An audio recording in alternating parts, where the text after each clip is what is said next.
আওয়ামী লীগ প্রশ্ন নিয়ে বাংলাদেশের রাজনীতিতে তোলপাড় সৃষ্টিকারী কিছু ঘটনা ঘটতে যাচ্ছে।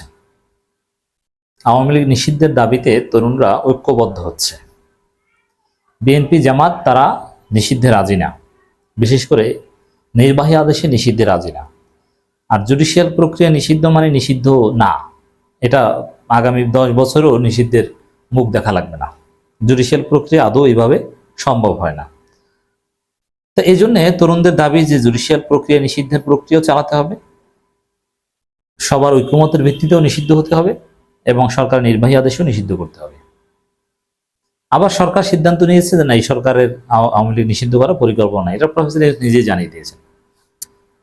এক্ষেত্রে এই বিষয়টা নিয়ে একটা জটিল পরিস্থিতি তৈরি হয়েছে। এনসিপি এই বিষয়ে রাজপথে কর্মসূচি দিয়েছে, তরুণরা আরো নানান উদ্যোগ নিচ্ছে।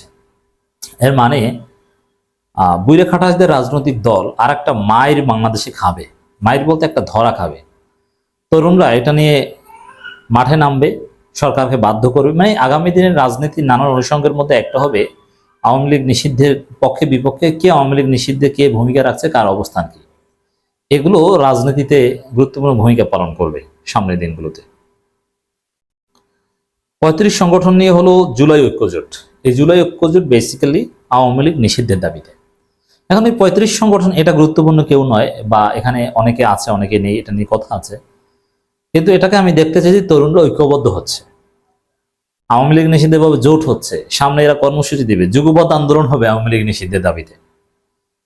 এমনকি কারা নির্বাচনে একজোট করবে, কারা আলাদা থাকবে, এগুলো অনেক কিছু ঠিক হবে। কারা আওয়ামী লীগ নিষিদ্ধের পক্ষে বিপক্ষে, এগুলোর উপর। আওয়ামী লীগ নিষিদ্ধ হোক বা না হোক, রাজনীতিতে একটা চালিকা শক্তি হবে আওয়ামী লীগ নিষিদ্ধের ইস্যুটা, সেদিকে যাচ্ছে। দর্শক, বিভিন্ন মতাদর্শের ৩৫টি সামাজিক ও রাজনৈতিক সংগঠন মিলে জুলাই ঐক্য নামে একটি জোট করা হয়েছে। যদিও এটা বড় কিছু নয়, এখানে আহামরি গুরুত্বপূর্ণ কেউ নেই, কিন্তু না থাকলেও এটা ধীরে ধীরে বড় হবে এবং এটা একটা সামাজিক আন্দোলন হিসেবে ছড়িয়ে পড়বে। আমি একটা কথা বলছি না যে আর একটা 5 আগস্ট দরকার আমাদের, তো এই টাইপের সংগঠন বা এর সাথে ইনকিলাব মঞ্চ বা এরকম এরা মিলে টিলে আর একটা 5 আগস্ট ঘটিয়ে দেবে। সেখানে মুজিববাদী সংবিধান একদম বাতিল হবে, আওয়ামী লীগ চূড়ান্তভাবে নিষিদ্ধ হবে এবং বিএনপি বা এরাও একটা ধরা খাবে তাতে। এমনিতেই তো আমাদের সর্বশেষ জুলাই বিপ্লবে বিএনপি একটা ধরা খেয়ে বসে আছে। বিএনপি ঠিকমতো ক্রেডিটও নিতে পারছে না, আবার জুলাইকে অস্বীকার করছে, আবার স্বীকারও করছে। মানে বিএনপির অবস্থানই ঠিক নেই। ঢাকা বিশ্ববিদ্যালয়ে মঙ্গলবার মধুর ক্যান্টিনের সামনে সংবাদ সম্মেলনের মাধ্যমে জোটে আত্মপ্রকাশ ঘটে। আওয়ামী লীগের সব রাজনৈতিক কার্যক্রম নিষিদ্ধ, জুলাই গণহত্যা ও শাপলা চত্বরে গণহত্যার বিচার সহ কিছু দাবি জোরালো করতে জোটটি সরব থাকবে বলে জানানো হয়েছে। সংবাদ সম্মেলনে ঢাকা বিশ্ববিদ্যালয়ের প্রাক্তন ছাত্র শিবিরের সাবেক ঢাকা বিশ্ববিদ্যালয়ের সভাপতি রাফি সালমান রিফাত, বাংলা বিভাগের মুসাদ্দেক আলী ইবনে মোহাম্মদ, ইসলাম স্টাডিজের ছাত্র ABM জুবায়ের কথা বলেন। এরা কিন্তু সবাই আন্দোলনের নেতৃত্বে ছিলেন। লিখিত বক্তব্যে ঢাবির বাংলা বিভাগের শিক্ষার্থী মুসাদ্দেক আলী বলেন, জুলাই বিপ্লবের 8 মাস পেরিয়ে গেলেও আমরা দেখছি গণহত্যায় জড়িতদের বিচার প্রক্রিয়া এখনো অনিশ্চিত। সবচেয়ে বড় উদ্বেগের বিষয়, বিভিন্ন রাজনৈতিক ও বেসরকারি মহলের কিছু অংশ আওয়ামী লীগকে পুনর্বাসনের পায়তারা চালাচ্ছে। এখন এই যে জুলাই ঐক্য, এখানে দেখবেন যে ইনকিলাব মঞ্চ কিংবা এনসিপি বা আরো নতুন যারা আছে, ধীরে ধীরে এটা বড় আকার ধারণ করবে। তখন রাজনীতিতে এটা ডমিনেট করবে এই বিষয়টা, আওয়ামী লীগ নিষিদ্ধ প্রশ্নটা।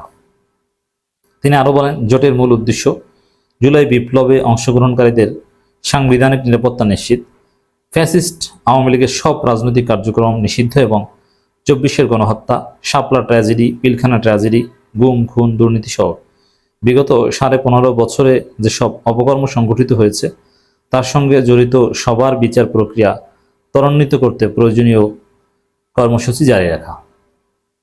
তবে এই কর্মসূচির ক্ষেত্রে বড় বড় দলগুলোকে, বিশেষ করে তারুণ্য ভিত্তিক দল যারা আওয়ামী লীগ নিষিদ্ধ চায়, তাদেরকে একত্র করে, এটা তাদের একটা চ্যালেঞ্জ হবে। জুলাই ঐক্যজোটে রয়েছে আপ বাংলাদেশ, ইনকিলাব মঞ্চ। দেখেন, ইনকিলাব মঞ্চ যেখানে আছে তারা বাংলাদেশে একটা অঘটন ঘটাতে পারবে। অঘটন বলতে আওয়ামী লীগের জন্য অঘটন। ইনকিলাব মঞ্চ প্রকৃত অর্থে বিপ্লবী ক্যারেক্টার ধারণ করে, বিপ্লবীর স্পিরিট ধারণ করে।